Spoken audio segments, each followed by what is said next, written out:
ಲಿಂಗಸಗೂರು ತಾಲೂಕಿನಲ್ಲಿ ಈಗಾಗಲೇ ಕಳೆದ 12 ದಿನಗಳಿಂದ ತಾಲೂಕಿನ ಎಲ್ಲ ಸಂಘಟನೆಗಳ ನೇತೃತ್ವದಲ್ಲಿ ಲಿಂಗಸಗೂರಿನ ಉಪ ಕೃಷಿ ನಿರ್ದೇಶಕರ ಇಲಾಖೆ 2 ಲಿಂಗಸಗೂರಿನಿಂದ ಸಿಂಧನೂರು ತಾಲೂಕಿಗೆ ಸ್ಥಳಾಂತರಗೊಳಿಸಬಾರದೆಂದು ವಿರೋಧಿಸಿ ಇಲ್ಲಿಯವರೆಗೆ ಹೋರಾಟ ಮಾಡುತ್ತಾ ಬಂದಿದ್ದು, ಇಲ್ಲಿಯವರೆಗೆ ಸರ್ಕಾರದಿಂದ ಯಾವುದೇ ಸಂದೇಶ ಬಾರದೇ ಇರುವ ಕಾರಣ ಕೃಷಿ ಇಲಾಖೆಯ ಸ್ಥಳಾಂತರವನ್ನ ವಿರೋಧಿಸಿ ಉಪವಾಸ ಸತ್ಯಾಗ್ರಹದ ಹೆಜ್ಜೆ ಇಡುತ್ತಿದ್ದೇವೆ ಎಂದು ರಾಜ್ಯ ರೈತ ಸಂಘ ಹಾಗೂ ಹಸಿರು ಸೇನೆಯ ಜಿಲ್ಲಾಧ್ಯಕ್ಷ ಶಿವಪುತ್ರ ನಂದಿಹಾಳ್ ತಿಳಿಸಿದರು.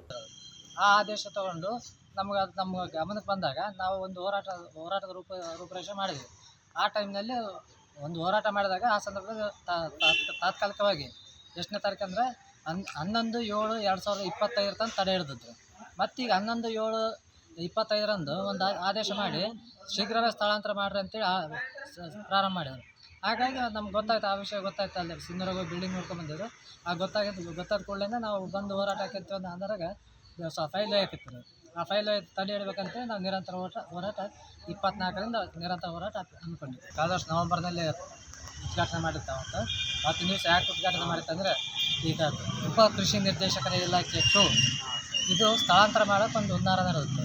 ಆ ಸಂದರ್ಭದಲ್ಲಿ ಇರ್ತಕ್ಕಂಥ ಅಧಿಕಾರಿಗಳು ತಪ್ಪು ಮಾಹಿತಿ ಕೊಟ್ಟು ಕೃಷಿ ಭೂಮಿ ಅತಿ ಹೆಚ್ಚು ಸಿಂಧೂರು ತಾಲೂಕಿನಲ್ಲಿದೆ ಮತ್ತು ಇನ್ನಿತರ ಎಲ್ಲ ರೀತಿಯಿಂದ ಸಿಂಧೂರಲ್ಲೇ ಜಾಸ್ತಿ ಇದೆ ಅಂತೇಳಿ ತಪ್ಪು ಮಾಹಿತಿ ಕೊಟ್ಟು ಇಲ್ಲಿಂದ ಸ್ಥಳಾಂತರ ಮಾಡೋಕ್ಕೆ ಆಗಸ್ಟ್ 19/8/2024 ಆದೇಶ ಮಾಡಿದರು.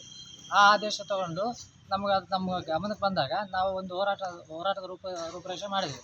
ಆ ಟೈಮ್ನಲ್ಲಿ ಒಂದು ಹೋರಾಟ ಮಾಡಿದಾಗ ಆ ಸಂದರ್ಭದಲ್ಲಿ ತಾತ್ಕಾಲಿಕವಾಗಿ ಎಷ್ಟನೇ ತಾರೀಕು ಅಂದರೆ 11/7/2025 ತನಕ ತಡೆ ಹಿಡಿದಿದ್ರು.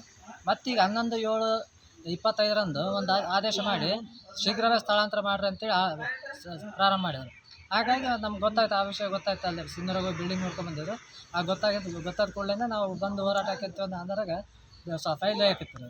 ಆ ಫೈಲ್ ತಡೆ ಹಿಡಬೇಕಂತೇಳಿ ನಾವು ನಿರಂತರ ಹೋರಾಟ 24ರಿಂದ ನಿರಂತರ ಹೋರಾಟ ಅಂದ್ಕೊಂಡಿದ್ವಿ. ಲಿಂಗಸೂರು ತಾಲೂಕಿನ ಅಭಿವೃದ್ಧಿ ಹೋರಾಟ ಸಮಿತಿಯಿಂದ ಇವತ್ತು ಕೃಷಿ ಆಫೀಸ್ ಮುಂದೆ ನಾವು ಇವತ್ತಿಗೆ 12ನೇ ದಿನ ಅಹೋರಾತ್ರಿ ಧರಣಿಯನ್ನು ಮಾಡ್ತಾಯಿದ್ವಿ. ಯಾಕೆ ಇವತ್ತು ಅಹೋರಾತ್ರಿ ಧರಣಿ ಮಾಡ್ತಾಯಿದ್ವಿ ಅಂದರೆ, ಇಲ್ಲಿನ ಕೃಷಿ ಆಫೀಸು ರಾಯಚೂರು ಜಿಲ್ಲೆ ಸಿಂಧನೂರಿಗೆ ಸ್ಥಳಾಂತರ ಆಗ್ತಾಯಿದೆ. ಆ ಸ್ಥಳಾಂತರವನ್ನು ಆಗೋದನ್ನು ವಿರೋಧಿಸಿ ಇವತ್ತು ಧರಣಿ ಮಾಡ್ತಾಯಿದ್ವಿ. ಈ ಧರಣಿ ಸ್ಥಳಕ್ಕೆ ಕೆಲವೊಂದು ಜನಪ್ರತಿನಿಧಿಗಳು ಬಂದೋದ್ರು ಕೂಡ ಕಾಟಾಚಾರದ ಉತ್ತರ ಕೊಟ್ಟರೆ ಇವತ್ತಿಗೂ ಯಾವುದೇ ಒಂದು ನಮ್ಮ ಸಮರ್ಪಕವಾದ ಬರವಣಿಗೆಯಲ್ಲಿ ಒಂದು ಭರವಸೆ ಸಿಕ್ಕಿಲ್ಲ. ನಾವು ಮೊನ್ನೆ ನಾವು ಬೆಂಗಳೂರಿಗೆ ಹೋಗಿದ್ವಿ. ಬೆಂಗಳೂರಿಗೆ ಯಾಕೆ ಹೋಗಿದ್ವಿ ಅಂದರೆ, ನಾಳೆ ನಮ್ಮ ರಾಜ್ಯಾಧ್ಯಕ್ಷರಾದಂಥ ಶ್ರೀಯುತ ಕೋಡಿಹಳ್ಳಿ ಚಂದ್ರಶೇಖರ್ ಅವರು 10ನೇ ತಾರೀಕು ಸುವರ್ಣಸೌಧ ಮುತ್ತಿಗೆಯನ್ನು ಇಟ್ಕೊಂಡಿದ್ದಾರೆ. ಆ ಒಂದು ಉದ್ದೇಶಕ್ಕೆ ನಾವು ಬೆಂಗಳೂರಿಗೆ ಹೋಗಿದ್ವಿ. ಇಲ್ಲ ಸರ್, ನಮ್ದು ಹಿಂಗೆ ನಿರಂತರವಾದಂಥ ಹೋರಾಟ ಇದೆ, ಮತ್ತು ಅದು ಎಲ್ಲಿಗೆ ಮೊಟಕುಗೊಳ್ಳುತ್ತೋ ಗೊತ್ತಿಲ್ಲ, ಹೀಗಾಗಿ ನಾವು ಆ ಹೋರಾಟದಲ್ಲಿ ಪಾಲ್ಗೊಳ್ಳೋಕ್ಕಾಗತ್ತಾ ಇಲ್ಲ ಅಂತಕ್ಕಂಥ ಒಂದು ಅಭಿಪ್ರಾಯವನ್ನು ವ್ಯಕ್ತಪಡಿಸಿದಾಗ ಆ ವಿಷಯವನ್ನು ನಾನು ಸಂಬಂಧಪಟ್ಟ ಮಂತ್ರಿಯವರಿಗೆ ಮಾತಾಡ್ತೀನಿ ಅಂತೇಳಿ ನಿನ್ನೆ ತಮ್ಮ ಜೊತೆಯಲ್ಲೇ ನಮ್ಮನ್ನು ಕರೆದುಕೊಂಡು ಹೋಗಿ ವಿಷಯವನ್ನು ಪ್ರಸ್ತಾಪಿಸಿದರು.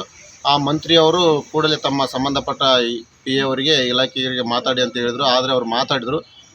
ಈಗ ಆ ವಿಷಯ ಮಾತಾಡಿದ್ವಿ ಅಂತ ನಮಗೆ ಭರವಸೆಯನ್ನು ಕೊಟ್ಟು ಕಳಿಸಿದ್ರು. ನಮ್ಮ ರಾಜ್ಯಾಧ್ಯಕ್ಷರ ಸಮ್ಮುಖದಲ್ಲಿ ಲಿಖಿತವಾದ ಬರವಣಿಗೆಯ ಉತ್ತರ ಸಿಕ್ಕಿಲ್ಲ. ಅಂದರೆ ಇಲ್ಲಿನ ಜನಪ್ರತಿನಿಧಿಗಳಾಗಿರಲಿ, ಇವತ್ತು ರಾಜಕೀಯ ವ್ಯಕ್ತಿಗಳು ಏನಿದ್ದಾರೆ, ಈ ಒಂದು ಹೋರಾಟಕ್ಕೆ ಕ್ಯಾರೆ ಅಂತ ಇಲ್ಲ ಅಂತ ನಮ್ಗೆ ಎದ್ದು ಕಾಣ್ತಿದೆ. ಇಷ್ಟೊಂದು ನಿಷ್ಕಾಳಜಿ ಇರಬಾರ್ದು. ಯಾಕಂದರೆ ತಾಲೂಕಿನ ಒಂದು ಇಲಾಖೆ ಅಂದರೆ ಪ್ರತಿಯೊಬ್ಬ ಜನಪ್ರತಿನಿಧಿಗೆ ಕಾಳಜಿ ಇರ್ತಕ್ಕಂಥ ವಿಷಯ ಇರಬೇಕು. ಅದನ್ನು ಹೋರಾಟವನ್ನು ಅಲ್ಲಗಳೆದು ಇವತ್ತು ಹೋರಾಟಕ್ಕೆ ಅಪಚಾರ ಮಾಡುವಂಥ ಕೆಲಸ ಆಗಿದೆ. ಆದ್ದರಿಂದ ನಾವು ಇದನ್ನು ಖಂಡನೆ ಮಾಡಿ ಸಾಯಂಕಾಲ 6 ಗಂಟೆ ಒಳಗೆ ನಿನ್ನೆ ಮಂತ್ರಿಯವರು ಕೊಟ್ಟ ಮಾತಿನಂತೆ ನಮ್ಗೆ ತಾತ್ಕಾಲಿಕವಾಗಿ ತಡೆ ಮಾಡ್ಕೊಂಡು ಸೆಷನ್ ಮುಗಿದ ತಕ್ಷಣ ನಾನು ಅಲ್ಲೇ ಉಳಿತಕ್ಕಂಥ ವ್ಯವಸ್ಥೆ ಮಾಡೋದಕ್ಕೆ ನಾನು ಚರ್ಚೆ ಮಾಡ್ತೀನಿ ಅಂತ ಏನು ಮಾತು ಕೊಟ್ಟಿದ್ರೆ, ಆ ಮಾತಿನ ಪ್ರಕಾರ ನಡೆದುಕೊಳ್ಳದೆ ಹೋದರೆ ನಾಳೆಯಿಂದ ನಮ್ಮ ಕರ್ನಾಟಕ ರಾಜ್ಯ ರೈತ ಸಂಘ ಆಗಲಿ, ಲಿಂಗಸೂರು ತಾಲೂಕಿನ ಅಭಿವೃದ್ಧಿ ಸಮಿತಿ ಹೋರಾಟದ ಎಲ್ಲ ಒಂದು ಒಕ್ಕೂಟದ ಒಂದು ಅಭಿಪ್ರಾಯ ತಗೊಂಡು ನಾವು ನಿರಂತರವಾಗಿ ನಾಳೆ ಉಪವಾಸ ಸತ್ಯಾಗ್ರಹ ಮಾಡಬೇಕೆಂದು ತೀರ್ಮಾನ ಮಾಡಿದ್ದೇವೆ.